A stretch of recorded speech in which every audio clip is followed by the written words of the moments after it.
gentlemen, it's that time again. It's Thursday, it's 1 o'clock, and time for Zara. Hello, everybody. I'm back. It's Thursday. It's the Glow and Go show with Zara. How have you been? How hot are you all right now? Are you loving it or are you hating it? I'm an absolute lover of the heat, a lover of the sunshine. You will not catch me complaining one little iota about this heat. But I know lots of people are complaining. My mum hates it, absolutely hates it, but I love it. I wish it'd stay like this till Christmas, and then we can go cold for Christmas and have some snow, because I quite like snow at Christmas too. And then the day after we go back to sunshine. So I've got a guest in here today with me as well, and as always I'll be doing shout outs for any businesses, any events coming up, and any kind of happy birthdays, happy anniversaries, anything you want me to talk about. Send me some messages on my social media. I'm Zara Groves, as you know. You can find me on any of my social media. I'm on all of them, but the main one I use is Facebook, so go and check that out. So today I am joined by a lady called Vicki Caplin. Now, I met Vicki 2 years ago? Yeah, I think so. 2 years ago. And she is a fellow Tropic Ambassador like me.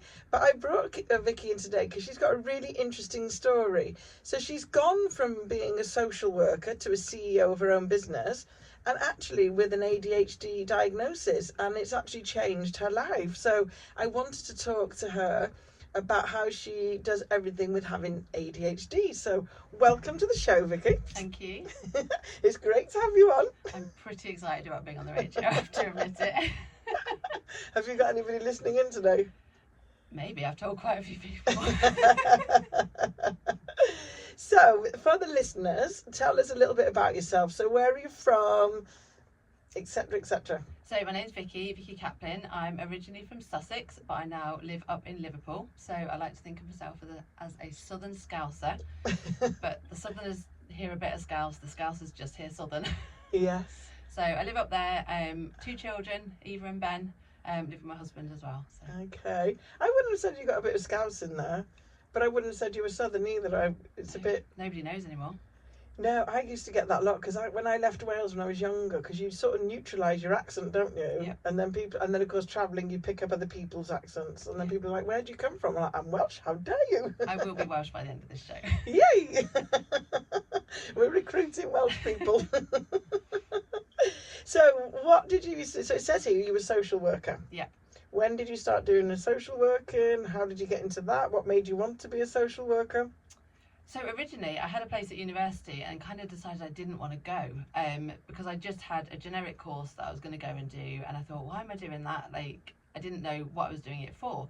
So I went and I got an admin job, and I ended up firstly at the English Table Tennis Association. That's another random story. And then I ended up with a slightly better paid job working for social services doing admin. And I was like, I don't want to do this forever, but I don't know what I want to do. And then I watched all these child protection social workers, and I thought, I want to do that. Really? Yeah, I'm not sure why now, looking back on it, but that's what I wanted to do. I saw them running around, I saw them like a little bit stressed, a little bit of dopamine, but a lot of helping people. Yeah. And I thought I'd like to do that. So I applied for university again, and that is where I ended up. So I qualified in 2007. Wow. And I always think of jobs like that I think it's amazing that there's people that do them because they are helping people. But I also think, is it a really sad job to do because you see some pretty awful things? Yeah, it wasn't quite the dopamine hit I thought it was going to be, I'll be honest, because actually it transpired a lot of people didn't want my help. Yeah. Some did and were very grateful, but a lot of people didn't want that help because very often it was schools maybe had contacted social services about a family, so they didn't want me there. Yeah. So it wasn't quite what I'd hoped for, in all honesty.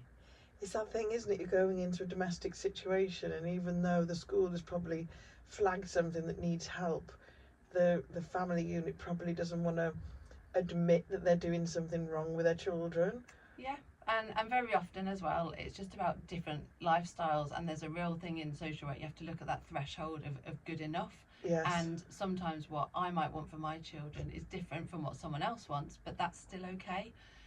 But what I loved about working in child protection is I always went home knowing that I'd done some good even if people didn't appreciate it. Yeah. And we weren't allowed to leave children in a dangerous situation.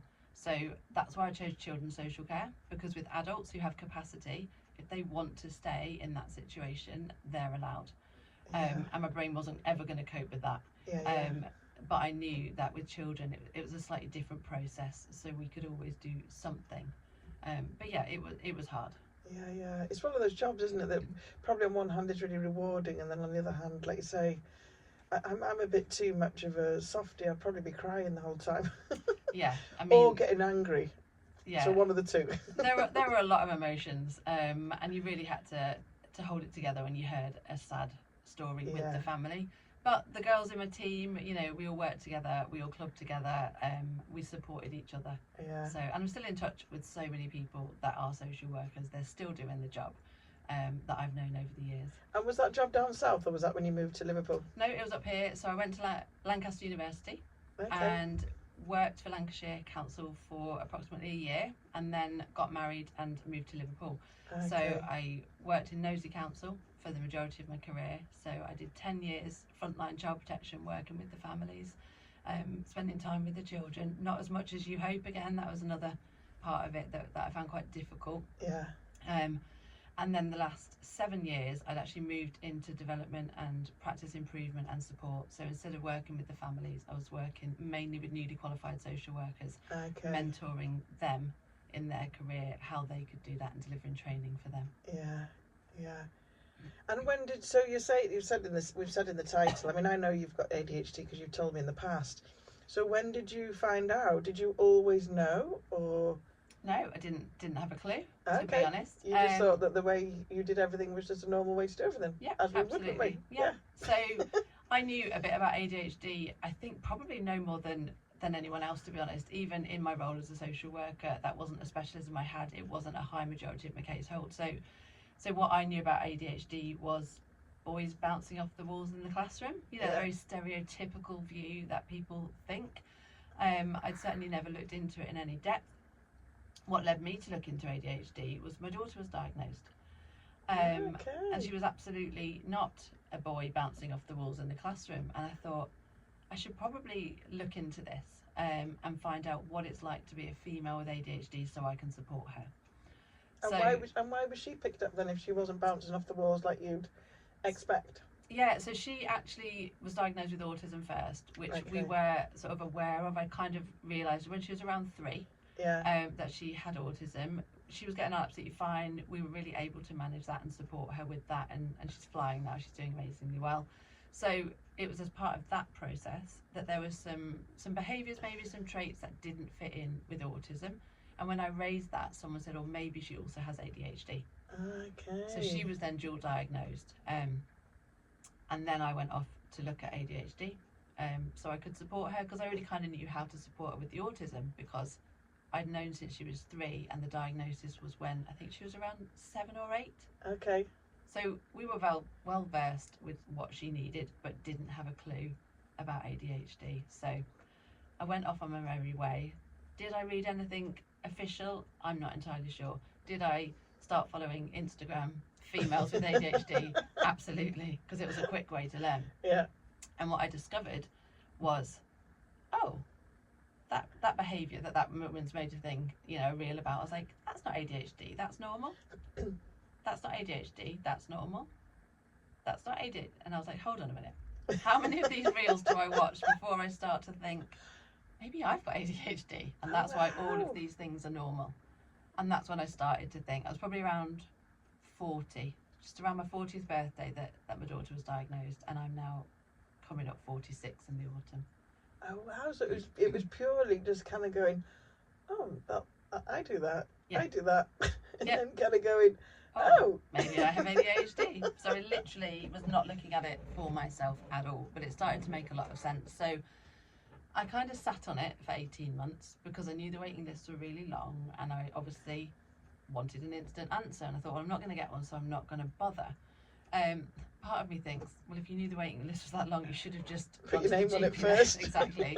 But I didn't, and it worked out really well though, because for 18 months I kind of social worked my own head. I think I Yeah. kind of thought, well, how am I reacting to things? How am I responding to things? What things am I finding hard? What do I love? What strategies are in place? And I put loads of strategies in place for myself, which kind of confirmed the diagnosis, because all of these reels, they didn't just tell you the things that you did, they also showed you how to maybe manage that. And a lot of those things worked, and I thought, well, it's pretty definite, really. But then it mustn't have been, you know, because I've heard different stories of people with ADHD, and like that Tommy Mallet is one of them. He's been quite vocal about it, and to the point where he couldn't actually cope with his own brain because his own brain was so crazy. Yeah. Whereas you're kind of saying, but you didn't even realise you were coping with everyday life and just thinking, well, this is just the way I do things. Well, there's a wonderful thing, Zara, called masking. And I didn't know it was masking. So I would say things like to my friends, like about the kids. I said, oh, they're always round my feet when I'm trying to cook the dinner. And people would then say to me, yeah, of course they are. Like, mine are like that as well. Now, what I didn't realise was my experience of that and my friend's experience of that was completely different. Okay. So I would literally need to, even now, if I'm trying to cook a meal and I need to focus on a recipe, I'll say to the kids, will you just go in the other room and watch the TV? And then I'll shut the door and I'll say, this is nothing about you. My brain just needs to concentrate on this one thing. Whereas if they were chatting to me, I couldn't do it. Whereas my friends, it transpired, they just found it a bit annoying. Like panicking at their feet. So a lot of the things, and it's like that with a lot of ADHD, and it can be a little bit frustrating sometimes. If I say, I'm always late for things. Oh yeah, I'm always late for things. Oh, everyone's got a touch of ADHD, or I overthink things, and people just can very easily mimic that, not mimic the behaviour, but sort of have that same behaviour. Because actually we all run late sometimes. Yeah. We all find it a bit annoying if there's a little child at our feet and we're trying to cook the dinner. Yeah. We can all get a bit overstimulated, but when it happens all of the time. Yeah. But you have to put this mask on because you're a parent, you're a social worker, you're a wife, you're a friend, you're an adult. Yeah. You can't really be falling apart and crying and losing your mind all of the time. But you're exhausted the entire time and you don't know why. You just think that's normal as well. Because when you say you're tired, oh, I'm really tired too. Yeah. And I guess, like you're saying, because the experience is like you always hear women saying, oh God, when I'm trying to do this, the kids are running around and they're driving me crazy. Yeah. That's quite a normal thing that comes out of parents' mouths, isn't it? Absolutely. But I guess it's what's actually going on in your head while it's happening as opposed to somebody else's. They might be able to kind of go block it out and almost like it's white noise in the background. Absolutely. Whereas for your brain, it could be dealing with it differently. So the situation could be very similar, but it's what's going on inside your head. And that woman would make the dinner, and she would make the dinner without losing a temper, maybe. Yeah. Or without having to leave the room and just take 5 minutes to regulate, when actually you're just making the dinner and your kids are talking to you. Like these are very normal things that just grow and grow and grow, and you have to regulate it or you lose your mind and lose your temper. But if you don't know that's what's going on, yes, you can't regulate because you don't know that you need to regulate. Yeah. You just think that's what everyone does. And then I guess you'd probably think as well, if you lost your temper, oh gosh, there's some, why did I lose my temper? Because that's not nice. And Absolutely. So I guess finding out then, for you then, there's a reason why all this stuff is going on. Yeah. And now I just need to put into place the coping strategies. Yeah. To deal with these situations, because these situations are life situations, aren't they? They are, for you, running a family, running whatever, going to work. These are just things that we do, aren't they? Absolutely. But it's how you cope with them, and I guess, like you say, have different strategies in place to make your life run smoothly without stressing you out. And just being kinder on myself. So one of the things that happened very soon after I'd been diagnosed, within a few months, I'd seen something on Instagram, and it was a little meme, and it just said, you can't feel like you're happy and safe and like you belong and that you're doing well if you always think you're a failing horse but you're actually a normal zebra. And that really resonated with me, so I got a tattoo of a zebra on my wrist. So, and I love that because it just reminds me I am different to some people. And there's a whole ADHD community out there, so I'm not different from everyone, but I'm different from some people, and that's okay. So it's around, like, this morning obviously I said I'd meet you at 11:30. I was never going to get here at 11:30, and we probably both knew that. But that's why I say I'll meet you at 11:30 instead of I'll meet you at 1, because then I've been late for your show. Yes. So let's build in a buffer. Yes. And I've learned to do that. If I say I'm leaving my house at 10, I'll be late. If I say I'm leaving between 10 and 15, Yeah. I'll probably leave at 14 minutes past, but I'm still on time. I've not let myself down. Yeah. And it kind of works that way. So I give myself, for that example, blocks of time. So I haven't failed. And I think there's a thing, isn't it? I'm like that. I don't, because my life does run like by a diary, but I also, if I'm not running by a diary, I hate having time restrictions. It drives me insane. You know, like when you go, I've been on holiday with some people and they have an itinerary. Oh my gosh, that drives me insane. Because I'm a person that kind of goes, I'm going to be, lunch is 12-ish. Brilliant, you've given me a buffer now to, and that's me. And I haven't been diagnosed ADHD. And I think there's I don't know, when you get older, you know, when people say when you hit a certain age, you start to chill out a bit more because you start to understand yourself more. Yeah. You start to accept the way you are, because we are all different. Yeah. Diagnoses or not, we're all different people, aren't we? You know, I've got friends that love spreadsheets. I don't even know how to make a spreadsheet. Do you know what I mean? You love a spreadsheet, don't you? Absolutely. But it's understanding yourself and not beating yourself up for kind of, because I've done it to myself. Oh God, you haven't done this and you haven't done that and you haven't done the other. And somebody said to me once, you need to flip that and focus on the things that you actually have done, rather than being hard on yourself. Absolutely. And I can't remember the actual words, but in French, ADHD is actually, I think it's TDAH. So quite a fun thing to do is, instead of writing a to-do list, you write a French ADHD list, which is a to-da list. Everything that I've done. Ta-da! Look what I've achieved today. That's ace. Isn't it? Yeah. Yeah. Google French for ADHD. It's ta-da. It's fabulous. Okay, I am going to do that. Right, we're going to stop here. We're going to go to some music, and then we're going to come back and we're going to talk about how you changed into having your own business from social working and ADHD. All right, let's put a bit of, because it's so hot today, let's have Martha Reeves with the Heat Wave. Can't be a bit of ABBA. Vicki just chose that, but she doesn't actually like ABBA. It was a bit of an inside joke with her friend Natalie. I actually love ABBA, so that was good. I don't mind. So if you're just tuning in now, I've got Vicki Caplin on the show, and we're talking about how she went from being a social worker, getting diagnosed with ADHD, and now actually having her own business. So let's talk about your business. Okay. I know what your business is. It's exciting. So, like Zara, I run my own organic skincare business, which is Tropic Skincare. And how did you get into this? Because I do know a bit of your story, because I've heard you say it before, but how did you end up in there? It wasn't a straightforward way, was it? You just... Well, I mean, we joke about this now, and a lot of my friends within the business, we joke about it. And it's really interesting because Carlton, our MD, recently said on one of the trips that sometimes you don't find Tropic finds you, and it finds you for a reason. And that is 100% my story, because honestly, before I found Tropic, I was a social worker that barely washed her face. So how I am now running an organic skincare business still feels a little bit bizarre, if I'm honest. And the very short version, I will try and give the non-ADHD version, is my neighbour was an ambassador. She was posting stuff on her Instagram that I followed just as a neighbour. And I said to her, oh, that looks interesting. She'd put some fake tan stuff on, and she offered me to borrow the products. So I borrowed them and gave them back. And I was like, well, I'm not buying that. I'm not getting conned into this skincare world. I'm quite happy with my Aldi face wash or whatever it was that I had. But within 3 days of giving it back, I was like, I really miss those products. They were really nice. I didn't know your skin could feel like nice and soft and things could smell so nice, because I just never experienced it. So I bought like 2 things because I still wasn't going to get tricked into it, right?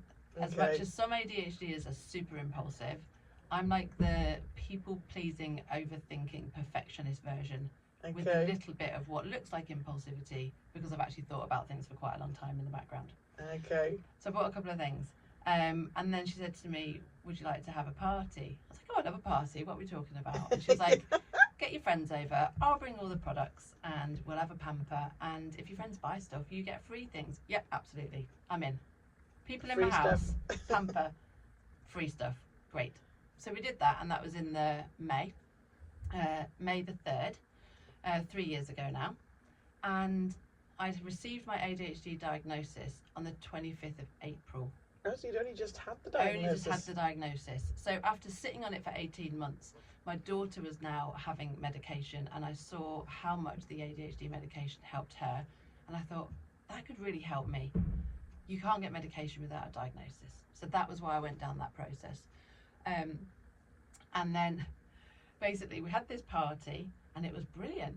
And my friend had brought another ambassador along with her, Paula, and Joan as well. And Paula spent the whole night telling everyone, this is amazing, it's the best thing ever. Anyone can join, you can buy this box, you can have a business, there's no sales targets. And I was like, what is going on? Like, thank you for my facial. My friends have bought lots of stuff, thank you for my free gifts. And what was all that about? Yeah. And it wouldn't quite leave my head. So I spent the next 3 days on Google.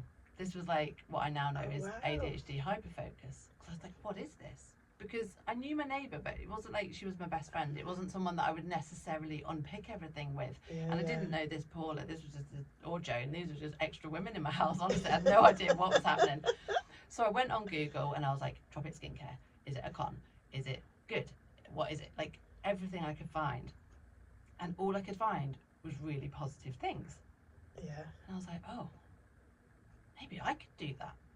Because they said there's no sales targets and there's only 200 quid. And what if maybe I could do that? Because at this point in time, I'm delivering training to social workers and I'm selling them a model of practice within social work, which was brilliant, but not particularly interesting. I thought, oh, if I can do that, maybe I could do this. Yeah. So hyperfocus, Google for three days. And then I texted my neighbour and I was like, how do I join? And she sent me a link and I signed up. Wow.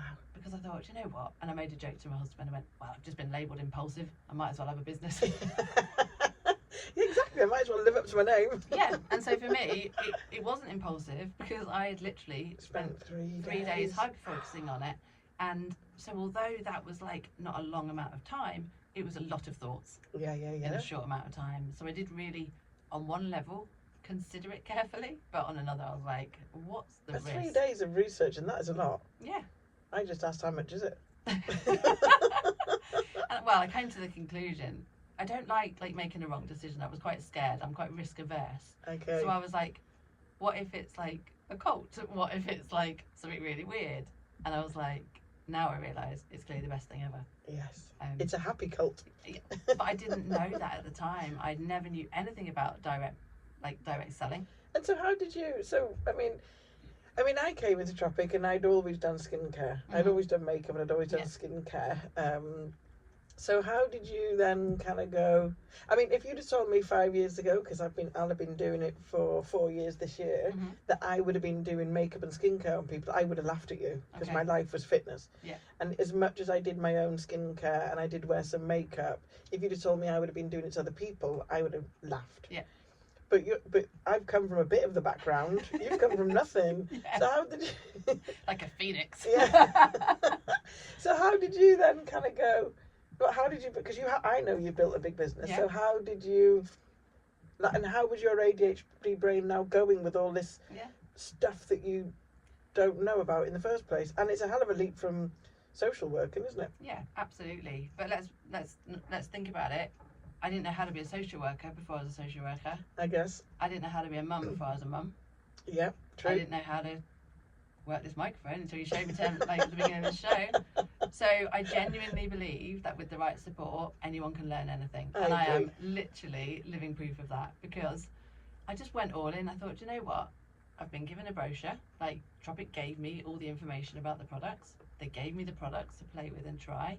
I've got supportive people above me and around me, and because I got into it really quickly, I achieved all this makeup stuff, and I literally phoned Paula and went, I don't know what to do, and she literally came and showed me how to blend eyeshadow. I was that bad. Okay. Like not a clue. Yeah. So But then I've done lots of makeup on people and they don't even know where things go on their face, so no.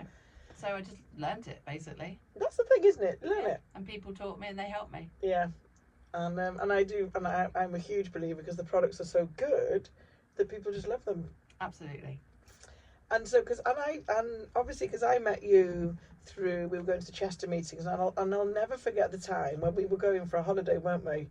and you got the holiday, you'd achieved it, and everybody in this room is so excited that they've achieved this holiday, and you actually started crying, didn't you? Yeah, I was petrified. Because you were petrified. Yeah. And I remember saying to you, don't worry, because years and years ago, I had a panic attack getting onto a plane. Mm-hmm. I'm a bit claustrophobic, so I remember saying to you, don't worry, I've got a little ritual that I do in airports, and me and you can hold back together and stand away from everybody, and you can come and do my little slow ritual with me.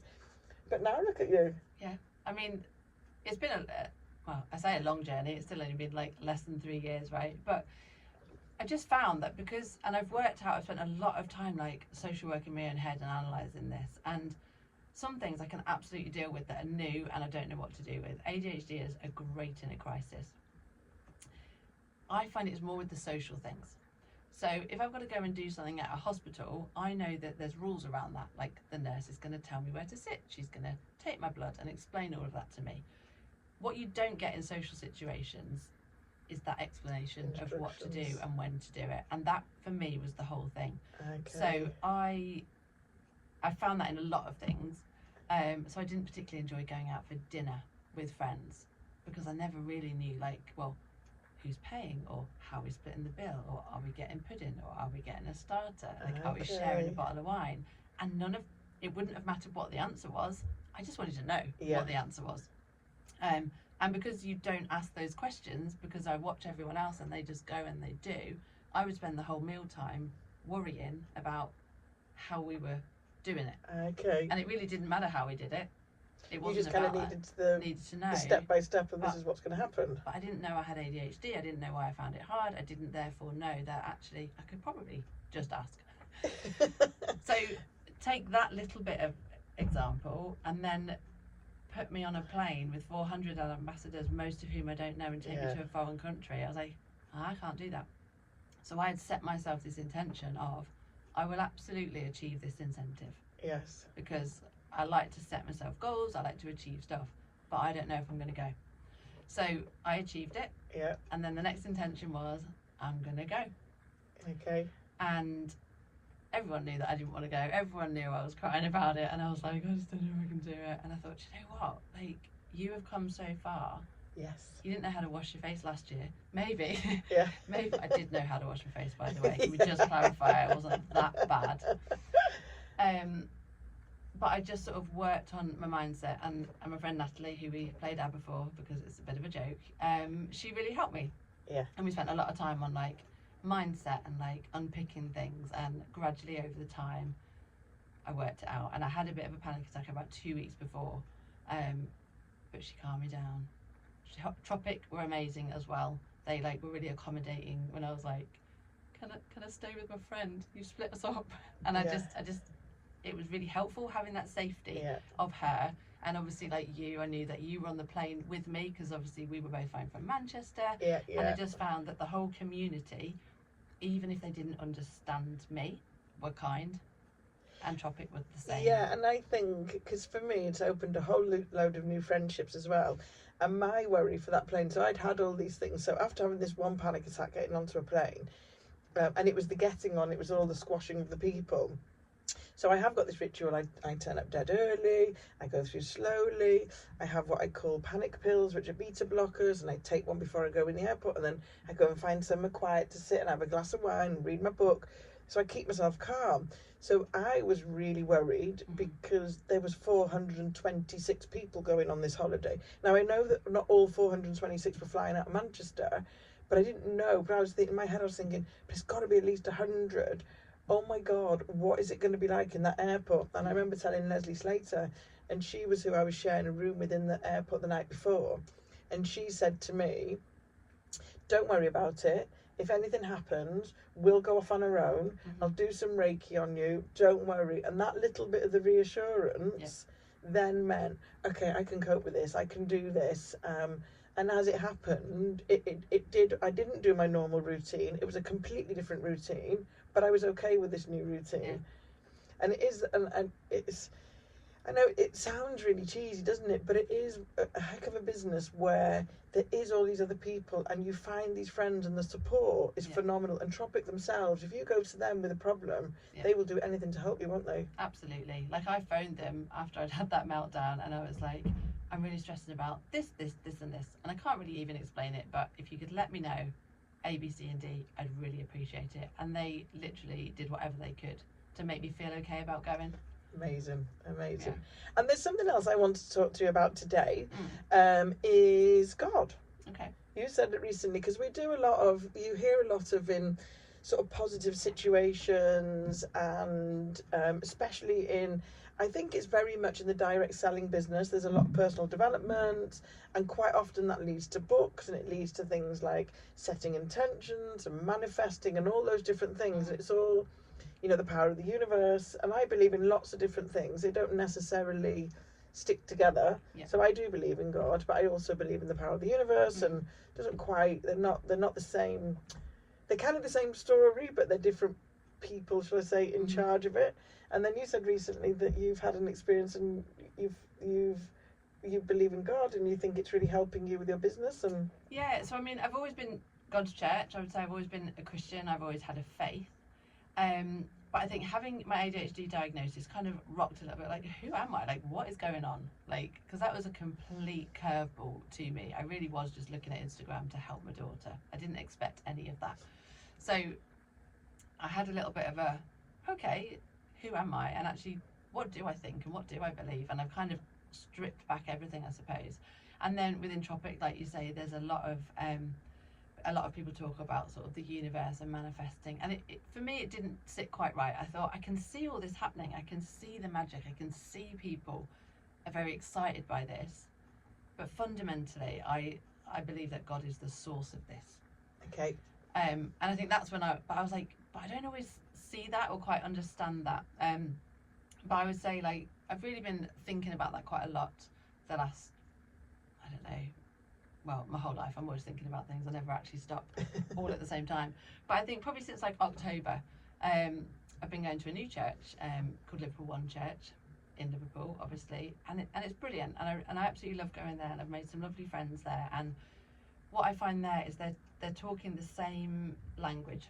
Emma, who is one of the senior pastors there, she talks the same language as we talk in Tropic around like your mindset, around gratitude, and she's very practical. But she then shows us in the Bible where those things are. Okay. So it's got a real solid base for me. It's like, be grateful because in the Bible it says this, Yeah. So it's very, very similar, but for me it's brought it back to the source that I've always believed is the source. Yeah.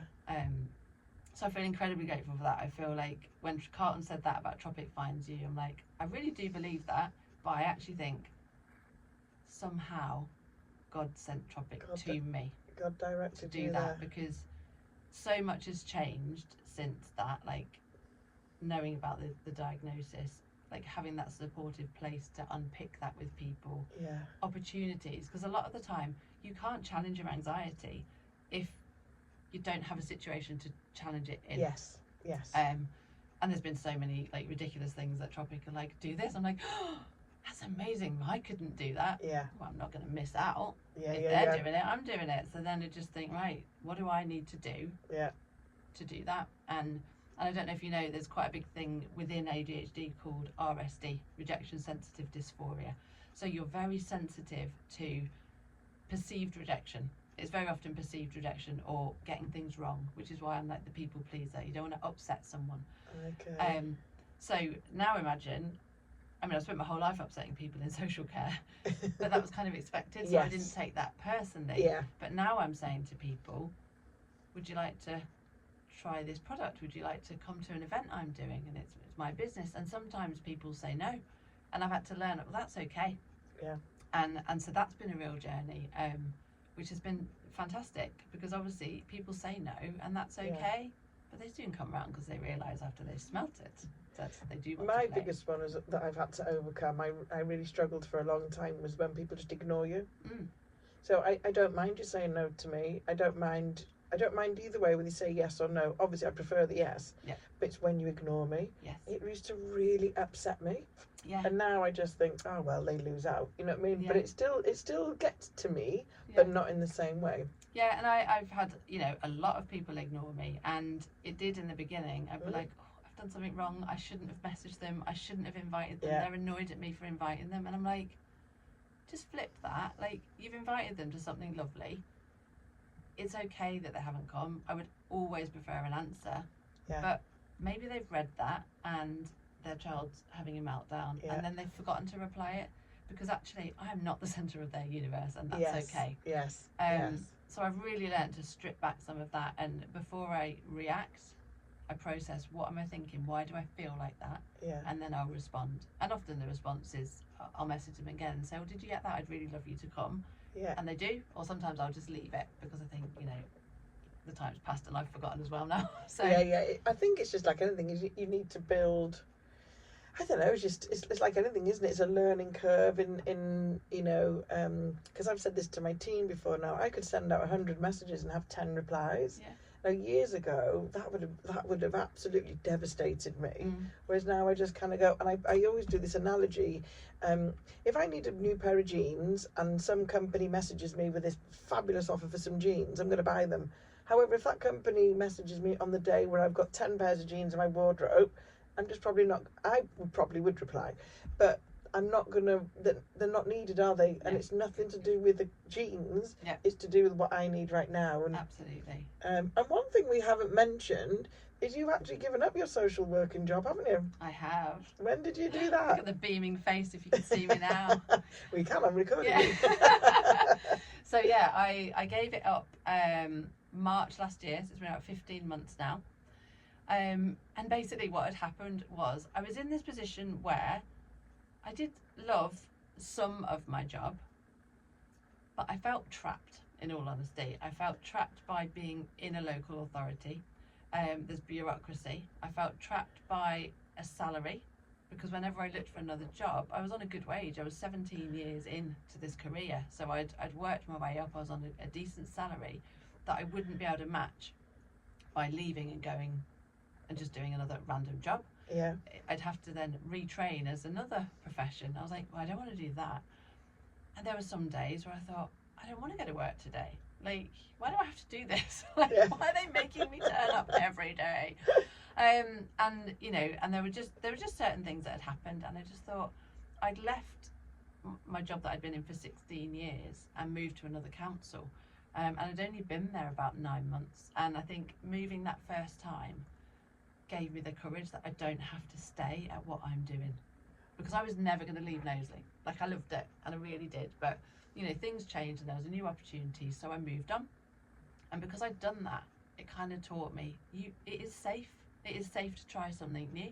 Yeah.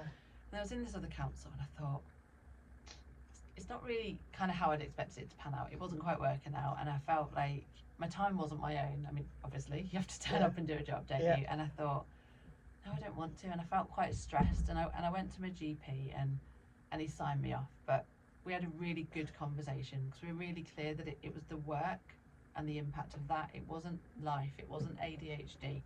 And he said I should carry on with doing Tropic whilst I was off. So after about 3 weeks of being off, I was like, this is what I'm going to do. I'm going to do Tropic full time. And I decided to do that, and I handed in my notice, and I didn't actually go back. The GP agreed for me to stay off, and my official notice ended, which was wonderful, when we were in Costa Navarino. Oh wow. I woke up on, I think it was like on the Tuesday, because it was the end of June, and I was employed, and I woke up in Greece on the Wednesday, fully self-employed, and saw Susie Marr at a party, and I was like, I'm fully Tropic, and it was amazing. And that's quite. I mean, I've never had a proper job. I've always worked for myself. I've always been self-employed, and so but when people have a job with an actual income, I always think that must be quite scary to kind of go like a big leap of faith, isn't it? Yeah. And I think what I'd done is my husband and I had spoken it, I'm still that like overthinking ADHD who likes to be sensible. So it wasn't impulsive. This again was something that had been bubbling for quite a long time. Yeah. And I did leave my career before I had intended to. I wanted my topic business to be bigger before I left, but we worked out we could financially afford it. And that's what I do now. And I've got like a bunch of girls in my team, and I'm helping them like with small steps. It's like build this alongside what you're doing, and you'll then have the choice. Yes. To stay or go, and it's brilliant. I absolutely love doing it. Amazing. And life will look different, won't it? When you can choose. Absolutely. I mean, my life is always busy, busy, busy, busy. Yeah. But it's me that makes it like that. I don't have to do it. Yes. So if I didn't, apart from my radio show, which is kind of set in stone, and then my line dancing class, and my Pilates on a Friday, which is also set in stone. Yeah. The rest of my week is actually my own. Now the rest of the week is always busy. I'm here, there, and everywhere. Yeah. But actually, I don't have to if I don't want to. I don't And think it's a I've heck got. of a nice feeling. Yeah. I don't think I've got anything set in stone. Like yesterday, I just potted around. I met with 4 ladies in the evening, and I was giving them a pamper, and they loved it. They worked in kitchens. 2 carers, 2 kitchen workers, and they were exhausted and so hot. And I was like, "This is my only work today, ladies. These lovely 2 hours in the evening when it's a bit cooler." And I thought, I am so grateful for this opportunity. Yeah. And I just, absolutely, like, what a difference. Well, is that saying that Richard Branson says, if somebody offers you an opportunity, say yes and then work out how you're going to do after? Absolutely, because I did not. When I googled that and went, "Oh, I'll do that," I did not have a clue. I didn't even know the possibilities, but I went for it anyway. So, if somebody would like to get in touch with you and chat about any of the things we've talked about today, where do they find you? So the easiest place to remember would be Facebook, which is just Vicki Caplin. I'm also on Instagram. It's tropic.with.Vicki, but also Vicki Caplin is on there because I think there was a couple of us with that name. So Instagram And you're and Vicki, Facebook. Vicki. Yes. Caplin, aren't you? Yeah. Not the other way. Yeah. Well, it has been absolutely amazing to have you on the show. Thank you. And we're going to play out with, is it a song or is it a song? It is a song. It is that one of my you've favourite chosen, songs. and it's an empowering song, isn't it? Yeah, I just came across it and I thought, do you know what? It touches every point of my life, really, whether it's thinking about ADHD, social worker to CEO, or my faith. I love this song. And it's called Rewrite Your Story. So thank you so much for tuning in to Vicki. I'll be back after this song with my normal giving shout outs, playing music and just chit chatting, my verbal diary. And listen to this song and I'll see you all soon.